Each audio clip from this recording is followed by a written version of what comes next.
Nous sommes à Seattle et nous sommes ici dans le Grand Hyatt, dans une suite de cet hôtel qui s'improvise en studio radio-télé avec, écoutez, Bruno Guglielminetti que vous connaissez, qui, figurez-vous, est à Seattle avec nous. Salut Bruno. Salut François. Ravi de te retrouver. Merci de l'invitation à Seattle.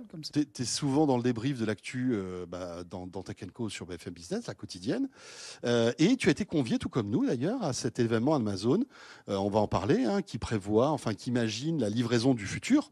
Mais auparavant, comme tu es beaucoup mieux calé que moi sur Seattle, moi c'est ma première fois ici. Ah oui. À Seattle, je connaissais pas cette ville qui est superbe, qui fait vraiment la place, qui fait place à la nature, mais c'est une ville aussi très tech parce qu'il y a de grandes boîtes tech qui sont nées ici quand même. Oui, probablement que celle qui a marqué le plus l'imaginaire des gens, c'est Boeing, parce que ça fait longtemps qu'ils sont établis ici, ça a démarré ici, ils se sont fait connaître à travers le monde et Boeing a fait travailler beaucoup de monde et a vraiment positionné Seattle comme étant une ville de technologie. Par la suite, il y a Microsoft qui est arrivé. Un petit micro, ouais. Eux, dans les faits, ils sont à Redmond, mais bon, c'est comme Seattle. Heureusement qu'il n'y a personne de Redmond qui nous écoute. Il serait insulté, mais bon, c'est Seattle. C'est quoi? C'est la banlieue de Seattle? Oui, c'est ça. C'est juste à côté. Et puis, sinon, il y a des gros joueurs. Évidemment, on est ici parce qu'Amazon fait un événement. Et puis, il y a aussi le fameux Starbucks qui a révolutionné la façon de servir le café. Vous vous rendez compte quand même, hein? Microsoft, Boeing, Starbucks, Amazon... Ben voilà, Seattle est quand même le berceau de belles boîtes. Alors c'est intéressant parce que Boeing, pour tous ceux qui sont intéressés par l'aviation, c'est incroyable. Ils sont juste après l'aéroport de Seattle. Et là, on voit un deuxième aéroport. On a l'impression que c'est le prolongement. C'est ça, c'est pas un aéroport, c'est tout simplement l'endroit où sont fabriqués assemblés les avions en quelque sorte. Hein. Mais les usines sont là. Et autant les grands appareils, le fameux 747, moi je me souviens d'avoir visité l'endroit où ils les faisaient, mais il y a aussi les plus petits, de l'ordre des jets privés, qui sont là. Alors c'est immense. On a l'impression vraiment de voir un aéroport et puis c'est la fabrique des avions. Et puis donc Amazon, avec un certain Jeff Bezos qui, en 1995, ici même, crée Amazon. Alors c'est intéressant parce que lors de cet événement, dans un centre de distribution, ils ont recréé le bureau originel de Jeff Bezos. Oui, c'est intéressant. Et d'ailleurs, quand on parcourt l'endroit, on voit les premiers livres qui ont été vendus, parce qu'au départ, Amazon, c'était un libraire. Ouais. Et on voit, ils ont gardé des copies du premier bouquin qu'ils ont vendu en ligne. Et puis on voit le bureau, parce que dans les faits, j'ai vérifié. Hein. Le bureau qu'on voit, c'est une réplique. L'original est à Washington, dans un musée. Mais c'est vraiment une reconstitution du bureau avec l'ordinateur de l'époque. Et même le furteur de l'époque, tu as peut-être remarqué en t'assoyant, c'est Netscape qui est à l'écran. Ouais. Et puis, mais ça nous ramène à cette époque-là. Une nostalgie avec un bel ordinateur tout beige. Et ce qui est intéressant, c'est que voilà, Jeff Bezos a commencé, mais avec rien du tout. Dans un garage. Financé c'est vraiment la légende d'un garage. Il avait des petits bacs avec ses fichiers clients, quelques livres qui étaient posés comme ça, et puis petit à petit. Et il allait porter à la poste les commandes. Ouais, c'est vraiment ça. Alors, c'est incroyable cette histoire. Ouais, c'est intéressant. Puis d'ailleurs, dans l'exposition, on peut presque parler de ça. On nous montre l'évolution de la distribution. Après, il y a eu des étagères où on installait les produits qui étaient à vendre, qui étaient les plus demandés. Et les gens passaient avec des petits carrosses pour remplir les commandes. Et puis après, allaient mettre ça dans des boîtes. Et puis allaient le porter aussi à la poste. De temps en temps en vélo, de temps en temps en voiture, si la commande était plus importante. Puis après, il y a eu toute l'automatisation. Et aujourd'hui, géré par l'intelligence artificielle. C'est ça. Alors, on va y revenir, hein, parce que bien sûr, tu vas commenter avec nous toutes ces annonces qui ont été faites. Pas mal de choses sur la robotique, sur l'IA, bien sûr, et puis sur Prime Air.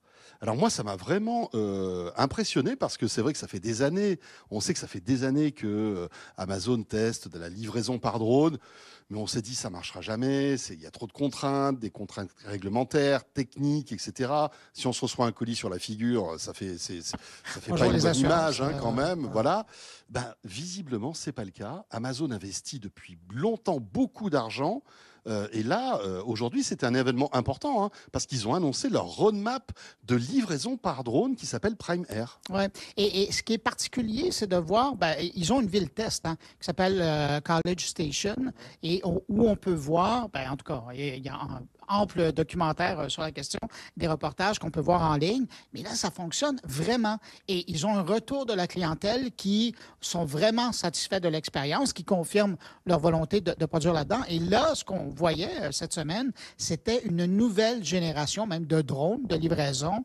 On a énormément appris dans les dernières années, parce que c'est ça aussi, hein, d'avoir dans une ville test comme ça. Alors, ils ont appris, ils ont modifié l'appareil, puis aujourd'hui, ils ont quelque chose de très sérieux, et ça va faire école. Et ce qui, moi, personnellement, évidemment, je suis Canadien, alors évidemment, comme voisin, j'avais espoir de voir ce service être déployé au Canada, mais le pays est trop grand. Mais on est en train de voir qu'il y a des choses qui vont se passer du côté de l'Angleterre et de l'Italie.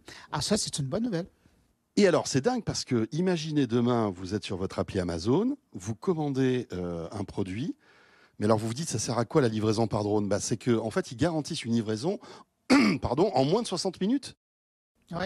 Et bien, évidemment, dans certains cas, il faudra voir, et ça sera au client de choisir, s'il veut recevoir le lendemain, s'il veut recevoir un service rapide. Ouais. Et c'est là où l'alternative est intéressante.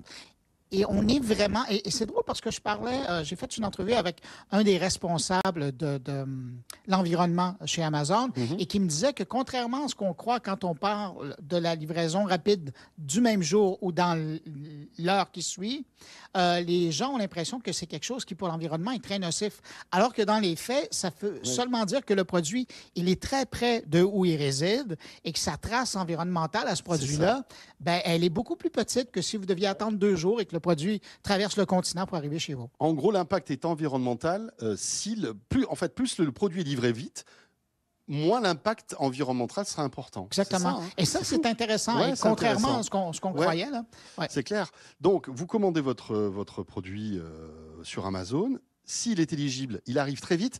Ce qu'il y a de dingue, c'est qu'ils ont repensé carrément le drone, la technologie. C'est plus enfin, ça ressemble à un drone, mais c'est un appareil qui vole bizarrement, un peu comme un vaisseau spatial, quoi. C'est-à-dire qu'il va voler évidemment de haut en bas et à l'horizontale, mais il a une position assez étonnante. Oui, verticale. Ben, justement, pour avoir plus de... Ben, pour être plus aérodynamique. Ouais. Alors, il se lève de façon verticale, mais une fois que ça s'est fait, il vole vraiment à l'horizontale, mais de position en fer front, un peu comme une voile. Hein, c'est le principe de la voile, et ce qui va permettre donc à l'appareil de bénéficier des lois de la nature et de porter beaucoup plus rapidement. Donc, c'est une économie d'énergie aussi, et ça fait des appareils qui peuvent servir beaucoup plus longtemps et, bien évidemment, qui économisent de l'énergie aussi. Voilà, alors ce qu'il y a de fou, c'est qu'après chez vous, parce que ça, il va arriver où votre produit? Bah, en fait, le drone arrive en bas de chez vous, vous avez préalablement enregistré une zone que le drone va détecter. Je pense que ça va être un point GPS, hein, en quelque sorte, qui est par exemple dans votre jardin ou si vous avez une courette devant. Et vous avez besoin de 3 mètres. 3 mètres. Et là, vous avez le drone qui va descendre à 4 mètres d'altitude, pas pour qu'il n'y ait pas de problème voilà, on se prenne un drone dans la tête, hein, et puis il n'y a personne qui mesure 4 mètres. Ou un chien qui est dans le jardin. Voilà, c'est ça. Et là, il va regarder s'il n'y a personne autour, il va larguer le produit. Et ce qu'il y a d'intéressant, c'est que donc il est compatible avec des produits qui ont la taille d'une boîte de chaussures et jusqu'à 2,5 kg environ, ce qui est quand même pas mal. Ça fait beaucoup de produits, ça. Bah, c'est la majorité des produits qui sont commandés sur Amazon. Exactement. Et puis, moi, je regardais ça. On s'entend qu'on est qu'au début de ça. Et par la suite, on aura probablement des drones qui seront plus puissants, qui pourront prendre des produits beaucoup plus lourds. Mais on est vraiment au début de quelque chose. Et un peu comme tu le disais dans la présentation, c'est intéressant parce que longtemps, quand on regardait la livraison par drone, on disait, mais ça, c'est une lubie de gens vraiment enthousiastes, alors que maintenant, on se rend compte que ça existe, il y a une clientèle pour ça, et puis il y a une entreprise qui est en train de lever le défi. Ouais, c'est fou. Alors, en plus, les chiffres que prévoit Amazon sont impressionnants, hein. D'ici 2030, 500 millions de colis seront livrés par drone chaque année. Aux US, évidemment, ça va se généraliser, et puis ça va arriver en Europe. Alors, en Angleterre, qui n'est pas tout à fait l'Europe, mais bon, on va leur pardonner, et l'Italie. Ouais. Qui va être aussi lancé l'année prochaine. Oui, ça, j'ai bien hâte de voir. Et là, c'est intéressant parce que ça va être la première fois qu'on fait ça à l'extérieur des États-Unis. Ouais. Alors, dans un cadre législatif qui est bien différent, évidemment, qui ont été faits avec les autorités de chaque pays par rapport à le transport aérien, mais ça serait intéressant de voir la rétroaction des citoyens et des clients par rapport à l'arrivée de ce type de livraison. Voilà, Prime Air, on n'a pas d'idée de surcoût. Hein. Pour l'instant, ils disent que c'est gratuit, mais bon, à mon avis, ce sera une livraison premium au bout d'un moment. Tant qu'on est dans le test, évidemment, ça sera gratuit, mais du moment que ça deviendra quelque chose de régulier. Voilà. Mais en tout cas, très intéressant. Et bon, franchement, ça fait un peu science-fiction, quoi. Hein, livraison des colis par drone. On verra bien tout ça où ça nous mène. Alors, puisqu'on est dans la science-fiction, il faut savoir qu'on a vu des trucs qui font vraiment penser à des films de science-fiction lors de cette conférence Amazon, avec Digit, impressionnant, un robot humanoïde qui se balade comme ça dans les centres de distribution pour aider les humains. Ouais. Et ça, tu vois, quand je l'ai vu, j'avais une bonne pensée pour R2D2. Oui, c'est vrai. Parce qu'on commence à s'approcher de ça. Exactement. Un droïde qui est capable de faire des tâches. De jambes, de bras. Oui.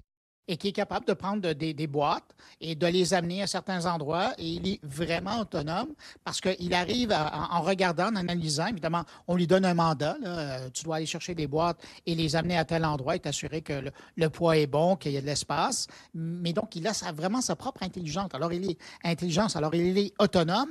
Et puis après, c'est de le voir. Hein, quand il est épuisé, il va tout seul dans son coin, se coucher, se reposer pour recharger. Et puis, bien évidemment, là, l'idée, on a pu les voir, les observer, parce que d'habitude, quand on a des démos comme ça, il y en a toujours juste un.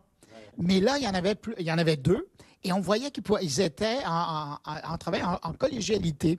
Alors, ils ne se rendent pas dedans, ils sont respectueux de l'espace de l'autre. Voilà, ouais. C'est ça. Et on me disait, moi, je parlais avec quelqu'un qui a travaillé avec ces appareils-là, et il reconnaît les humains et respecte leur espace autour d'eux. Et donc, c'est vraiment la notion d'avoir des robots qui travaillent en collégialité avec les humains. Et ça, j'avoue que jusqu'à maintenant, chez Amazon, ils étaient très avancés parce qu'on voyait des grandes tours là, avec des bacs à l'intérieur. Mais là, de voir un droïde, un humanoïde, vraiment travailler, là, à être là, présent, on arrive à... C'est autre chose. Ouais. Franchement, c'est autre chose. Et puis, c'est toujours surprenant de voir des humanoïdes se balader comme ça, qui vont éviter les maux de dos, à certains humains, parce que il va pouvoir, se baisser très bas pour ranger des caisses, enfin voilà, ou prendre des colis. Très haut, c'est très Effectivement, flexible. c'est des gestes qui sont très fatigants pour les humains et qui donc seront à terme, hein, puisque là pour l'instant ce sont des expérimentations, peut-être demain fait par ces robots. Assez intéressant. Il s'appelle Digit. Alors ça, c'est à surveiller parce que j'ai l'impression que ça va faire des petits, ça. Oui, à mon avis, c'est ça. Après, la question qu'on peut se poser, il ne faut pas se voiler la face. Hein. Est-ce que ça ne va pas faire disparaître des emplois, cette histoire-là? Moi, j'imagine demain un centre de distribution avec des ingénieurs qui gèrent tout ça, si tu veux, de leur tour d'ivoire, comme ça, et puis que des robots. Mais ça, c'est intéressant. Tu penses que ça peut arriver, ça ou... Évidemment, la première chose qu'on voit quand on voit un robot qui est capable de faire le boulot d'un humain, c'est la première chose qui nous vient en tête. Mais après, quand on parle aux gens d'Amazon, officiellement, on dit que le robot est là pour faciliter le travail des humains, pas pour le remplacer. Ça, c'est la déclaration officielle.